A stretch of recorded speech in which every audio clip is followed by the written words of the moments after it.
انسان سکون کی تلاش میں کیا کچھ نہیں کرتا۔ آج کل لوگ مری جا رہے ہیں کہ وہاں موسم کے لطف سے مالا مال ہوں۔ کوئی پربتوں کی کتاروں میں سکون تلاش کرتا ہے، کوئی عالی نصب کوٹھیوں میں سکون تلاش کرتا ہے، کوئی خوبصورت عورت کے پہلو میں سکون تلاش کرتا ہے، کوئی دولت کے انبار میں سکون تلاش کرتا ہے۔ اقتدار کی بچھی ہوئی مسندیں سکون آور سمجھی جاتی ہیں، لیکن پوچھ لو ان سب کو کہ سکون ہے؟ نہ عالی نصب کوٹھیوں میں سکون، نہ عظیم الشان بنگلوں میں سکون، نہ اقتدار کی بچھی ہوئی مسند پہ سکون۔ سکون بندہ وہاں سے ڈھونڈ رہا ہے جہاں سکون ہے ہی نہیں۔ کیسے سکون ملے گا؟ سکون باہر سے نہیں آتا، سکون کے سوتے تو اندر سے پھوٹتے ہیں۔ وقتی طور پہ ان چیزوں سے کوئی تھوڑا سا دل بہل جاتا ہے، لیکن حقیقی سکون ان چیزوں سے نہیں ہے۔ اقتدار مل گیا، دولت مل گئی، شہرت مل گئی، عزت مل گئی تو وقتی طور پہ جو ہے وہ خوشی ہوئی اور اس کو بندہ بعض کا سکون سمجھ لیتا ہے، لیکن وہ سکون نہیں ہوتا، وہ وقتی ایک مسرت ہوتی ہے جو زائل ہو جاتی ہے۔ سکون کے سوتے اندر سے پھوٹتے ہیں۔ میں مثال دیا کرتا ہوں کہ جتنی مرضی بارش برسے، کبھی بارش کے پانی سے کنواں نہیں بھرتا۔ اوپر سے جتنی مرضی بارش آئے، وہ چند قطرے پانی کے کنویں کے اندر آ جائیں گے۔ کنواں کیسے بھرتا ہے؟ نیچے سے جو سوتے پھوٹتے ہیں وہی کنویں کو مالا مال کرتے ہیں۔ اسی طرح سکون کے سوتے باہر سے نہیں اندر سے پھوٹتے ہیں، اور وہ دل سے پھوٹتے ہیں۔ اس لیے فرمایا الا بذکر اللہ تطمئن القلوب، اگر سکون ڈھونڈتے ہو اس کا نام جپو، تمہارے دکھی دل کو قرار آ جائے۔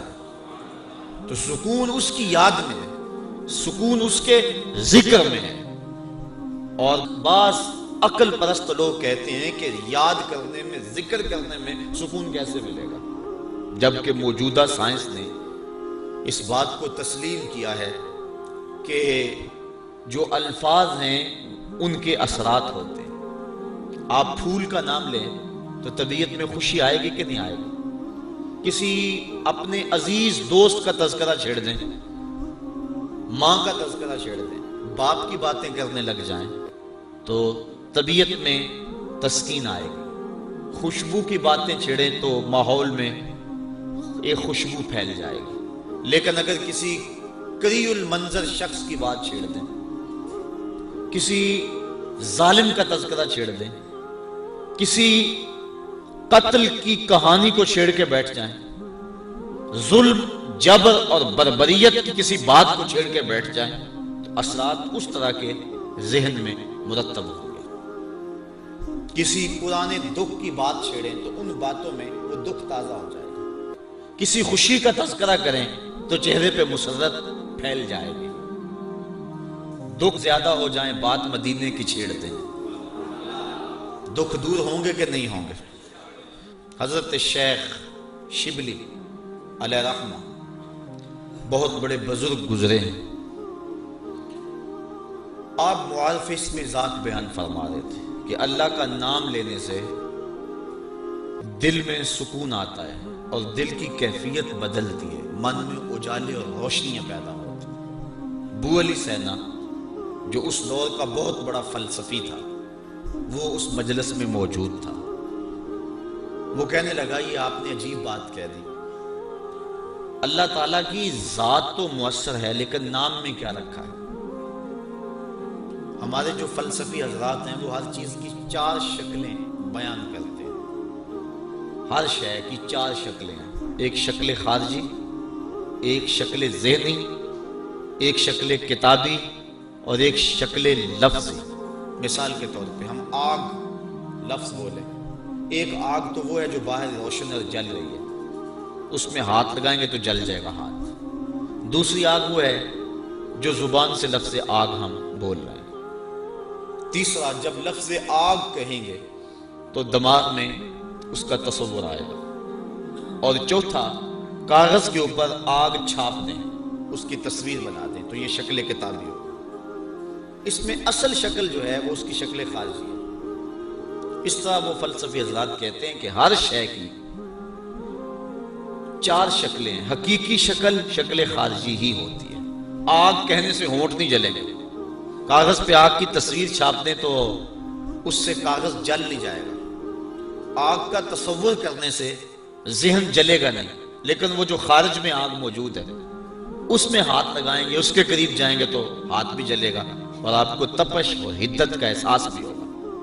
تو وہ خارجی جو اس کی صورت ہے وہی اس کی صورت اصلی ہے، باقی اعتباری صورت۔ تو وہ کہتے ہیں اللہ کی ذات تو مؤثر ہے، لیکن نام کہنے سے، نام لینے سے کیا ہوگا؟ تو حضرت شیخ شبلی علیہ رحمہ نے ابو علی سینا کو سمجھایا کہ نہیں میاں، نام میں بھی اثر ہوتا ہے، نام میں بھی تاثیر ہوتی ہے۔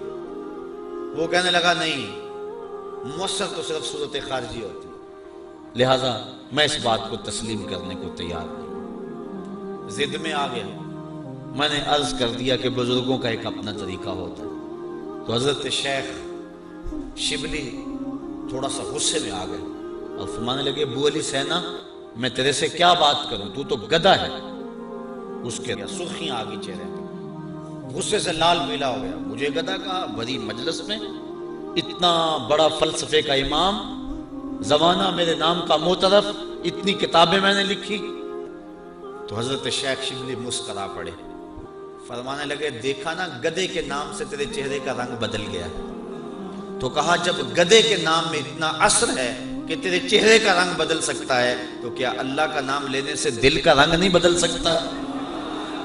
تو اس کا نام لوگے تو دل بدلے گا اور دل قرار پائے گا، دل کو نور نصیب ہوگا، دل کو اجالا ملے گا اس کے بابرکت نام لینے سے۔ اس لیے جب زبان سے بندہ اللہ اللہ کہتا رہتا ہے تو اس کے اثرات اس کے دل پر مرتب ہوتے ہیں، اور کثرت سے ذکر کرنے والا شخص اس کا دل پر نور ہو جاتا ہے۔ بلکہ ہم نے تو تصوف کی کتابوں میں پڑھا ہے، جب کوئی شخص ایک مرتبہ اللہ کہتا ہے، اللہ تعالیٰ اس کی طرف نظر رحمت سے دیکھتا ہے، اور جس کی طرف اللہ تعالیٰ نظر رحمت سے دیکھ لے اس کے 70 گناہ جل کے راکھ ہو جاتے ہیں۔ اور جس نے اٹھتے بیٹھتے چلتے پھرتے وظیفہ یہی رکھا، پھر اس کے من میں کتنے اجالے اتریں گے، کتنی روشنیاں اس کو نصیب ہوں گی۔ تو کہا یا ایھا الذین آمنوا اذکروا اللہ ذکرا کثیرا، اے ایمان والو اپنے رب کا کثرت سے ذکر کرو۔ اور میرے اور آپ کے آقا و مولا حضور نبی رحمت صلی اللہ علیہ وآلہ وسلم نے ارشاد فرمایا، اللہ کا ذکر اس انداز سے کرو کہ لوگ تمہیں مجنون کہیں یہ تو پاگل ہو گیا۔ بلکہ ایک روایت امام طبرانی نے بیان فرمائی ہے کہ اللہ کا ذکر اس طرح کرو کہ منافق تمہیں تانا دے کہ ریاکاری کر رہے ہو، اس انداز کے ساتھ تم اس کا ذکر کرو۔ میرے حضور قبلہ عالم فرماتے ہیں، اٹھ دی بیندی ٹر دی پھر دی، ستے آنتے جاگ دی، نام جھپ دی روتے کھپ دی، ویخ سر اس راگ دی، نام جھپیاں قرب ملدا، نام دی کر پوری سام، شیشے بچ کستوری جے کر پھر ضرورت کاغ دی۔ تیرے تو سب کچھ اندر ہی رکھا ہوا ہے، تو ذرا غور تو کر، تفکر تو کر، ذرا اس کو آواز تو دیکھ کے دیکھ۔ تیرے من سے آوازیں نہ آئیں تو کہنا اندر بوٹی مشک مچایا اتے جان پھلن تے آئی ہو۔ تو نے در در کیا جانا ہے، سب کچھ تو تیرے اندر رکھا ہوا ہے۔ وہ کہتے ہیں ایک سنیارا تھا، بمبئی کا رہنے والا، یہاں ہمارے لاہور میں آ گیا، پرانے دور کی بات ہے۔ اس کے پاس بڑے قیمتی موتی تھے، اس نے کسی مجلس کے اندر اپنے موتی کھولے اور ایک موتی کہنے لگا یہ شب افروز ہے، رات کو چمکتا ہے۔ جب اس نے سامان سمیٹا اور اٹھ کے جانے لگا تو ایک چور بھی اس مجلس میں بیٹھا ہوا تھا، کہنے لگا حضرت کہاں کے ارادے ہیں؟ کہا بمبئی جا رہا ہوں۔ کہا حسن اتفاق، ارادے تو میرے بھی بمبئی کے ہیں، چلو اکٹھے چلتے ہیں۔ وہ جوہری سمجھ گیا کہ یہ اصل میرا ہم سفر نہیں ہے، اس کا دل اس موتی پہ آ گیا، لیکن وہ تھا بڑا سمجھدار، تو اس نے کہا آ جاؤ۔ سارا دن سفر میں رہے، جب رات کو سونے لگے تو اس نے اپنی قمیض یا واسکٹ وغیرہ اتار کے جو ہے وہ لٹکا دی کسی چیز کے ساتھ۔ یہ اٹھا اور اس نے نظر بچا کے وہ قیمتی موتی اس کی جیب میں رکھ دیا، اور خود بے فکر ہو کے سو گیا۔ یہ چور اٹھا، اس کا سامان ٹولتا رہا، لیکن موتی نہیں ملنا تھا، نہ ملا۔ صبح یہ اٹھا اور نظر بچا کے اس کی جیب سے موتی نکال کے اپنی جیب میں رکھ لیا۔ ناشتے پہ بیٹھے کہنے لگا یار وہ تمہارے موتی کی رات کہیں چمک شمک نظر نہیں آئی؟ جیب میں ہاتھ ڈالا، کہا نہیں یار میرے پاس ہی تھا۔ بڑا حیران ہوا، میں نے تو جیب ٹٹولی ہے ساری رات۔ اگلے دن اس نے سوچا چلو آج میں مزید کوشش کروں گا۔ اس نے پھر وہی کام کیا، نظر بچا کے اسی کی جیب میں رکھ دیا۔ وہ ساری رات ڈھونڈتا رہا، موتی نہیں ملنا تھا، نہ ملا۔ صبح نظر بچا کے اس نے اپنی جیب میں رکھ لیا۔ صبح ناشتے پہ پھر بات چلی، یار وہ آپ کہتے تھے رات کو چمکتا، اس کی کچھ چمک شمک نظر نہیں آئی؟ کہا یار میری جیب میں تھا۔ 2-4 دن ایسے گزرے۔ ایک دن اس نے عزم کر لیا کہ شاید وہ بغل میں رکھ لیتا ہے، منہ میں رکھ لیتا، کہاں رکھتا، آج تو اس کو میں بیدار بھی یہ ہو جائے تو میں پھر بھی یہ وہ موتی اس سے لے لینا۔ وہ اس کے پاس سے پلٹتا رہا، لیکن وہ مست ہے، اس کو پتا ہے موتی محفوظ جگہ پہ۔ اور صبح اٹھا، نظر بچا کے موتی اپنی جیب میں ڈال لیا۔ اس نے پھر بات کی، اس نے کہا کہ یار میرے پاس ہی تھا۔ اس نے کہا میں آج سچی بات بتاؤں، میں تیرا ساتھی نہیں تھا، میں تو تھا چور، میں تو چور تھا۔ اس موتی کی غرض میں تیرے ساتھ ہو لیا تھا، لیکن آپ تو میرے بھی استاد نکلے۔ میں نے بڑی محنت کی، مجھے 3 دن ہو گئے موتی نہیں ملا۔ میں آپ کو استاد مانا، آپ مجھے بتائیں کہ موتی آپ رکھتے کہاں تھے؟ اس نے کہا میاں تو اوروں کی جیبیں ٹٹولتا رہا، کبھی اپنی جیب میں بھی تو ہاتھ ڈال دیا ہوتا۔ نہ مسجد وچ نہ مندر وچ، لب یار نو اپنے اندر وچ۔ سب کچھ تو تیرے اندر ہے، تو اوروں کی جیب میں ٹٹولتا رہا۔ سلطان وہ فرماتے ہیں نہ کر منت تو خواج خضر دی، تیرے اندر آب حیاتی ہوں۔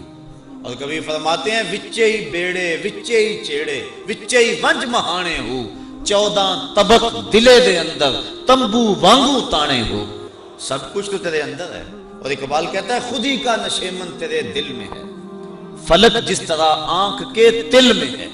یہ سب کچھ تو انسان کے اندر رکھا ہوا ہے، بس تھوڑی سی توجہ کرنے کی دیر ہے۔ دل کی تختی پہ اس کا نام لکھا ہوا ہے۔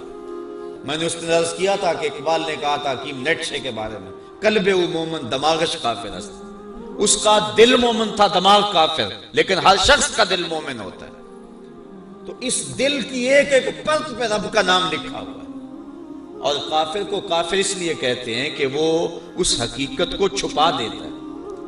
یہ جو کاشتکار زمین کو کھود کر اس کے اندر بیج رکھتا ہے نا، اس کو بھی عربی میں کافر کہتے ہیں، کاشتکار کو بیج کو چھپانے والا۔ تو کافر کو کافر اس لیے کہتے ہیں کہ وہ حق کو چھپاتا ہے۔ تو ہمارے سینے کے اندر ہمارے رب کا نام موجود ہے، اور دل تو ٹھکانہ ہی اس کا ہے۔ دل تو بنایا ہی اس لیے ہے کہ یہ اللہ کا عرش بنے۔ اور وہ فرماتا ہے کہ میں زمین و آسمان میں کہیں نہیں سماتا، مجھے ڈھونڈنا ہو تو مومن کے دل میں تلاش کرو۔ دلوں کے اندر اس کے ڈیرے اور اس کے بسیرے ہیں، تو اس کا ذکر کر کے دل جلا پاتا ہے، دل تسکین پاتا ہے، دل میں روشنی ہوتی ہے۔ تو ہمارا مزاج یہ ہونا چاہیے کہ اٹھتے بیٹھتے چلتے پھرتے اس کے ذکر کو ہم حرز جا بنا لیں۔ جب بندہ ایک مرتبہ کہتا ہے سبحان اللہ، زمین آسمان کے درمیان جتنا فاصلہ ہے سارا نور سے بھر جاتا ہے۔ یہ برکتیں ہیں ذکر کی۔ اس کا نام تو لے، کوئی معمولی نام ہے؟ جب زبان پہ اللہ کہتا ہے 14 طبق روشن ہو جاتے ہیں۔ یہ اتنا بڑا نام ہے، یہ اتنا بڑا وظیفہ ہے کہ اس سے بڑا کیا وظیفہ ہو سکتا ہے؟ اس کا نام، اس کا ذکر۔ تو فرمایا اللہ کا ذکر اتنی کثرت سے کرو کہ لوگ تمہیں کہیں مجنون ہیں، اور منافق تمہیں ریاکاری کے طعنے دے۔ تم اٹھتے بیٹھتے چلتے پھرتے اس کے ذکر کو حرز جاں بنائے رکھو۔ یہی تمہارا سرمایہ ہے، یہی تمہارا وظیفہ ہے۔ دکھے ہوئے دل کا بھی یہی علاج ہے، پریشان خاطری کا بھی یہی علاج ہے۔ اندر کی کالک اس کے ذکر سے دھلتی ہے۔ حضور فرمایا لکل شیء سقالۃ وسقالۃ القلوب ذکر اللہ۔ ہر شے کا زنگ دور کرنے کے لیے کچھ نہ کچھ بنایا گیا۔ کپڑے کو میل لگ جائے تو صابن یا سرف سے دھوتے ہیں، اس طرح لوہے کو زنگ لگ جائے تو ریگ مال سے صاف کرتے ہیں۔ ہر شے کا زنگ دور کرنے کے لیے کچھ نہ کچھ ہے۔ فرمایا دلوں کو زنگ لگ جائے تو اللہ کا ذکر کرو، تمہارے دل ستھرے ہو جائیں گے۔ وَسَقَالَةُ الْقُلُوبِ ذِكْرُ اللَّهِ، دل کی ثقالت، دل کے زنگ کو دور کرنے کا جو آلہ ہے وہ اللہ کا ذکر ہے۔ جب انسان ذکر کرتا ہے تو دل جلا پاتا ہے، دل روشنی پاتا ہے۔ گناہ سے دل میلا ہوتا ہے۔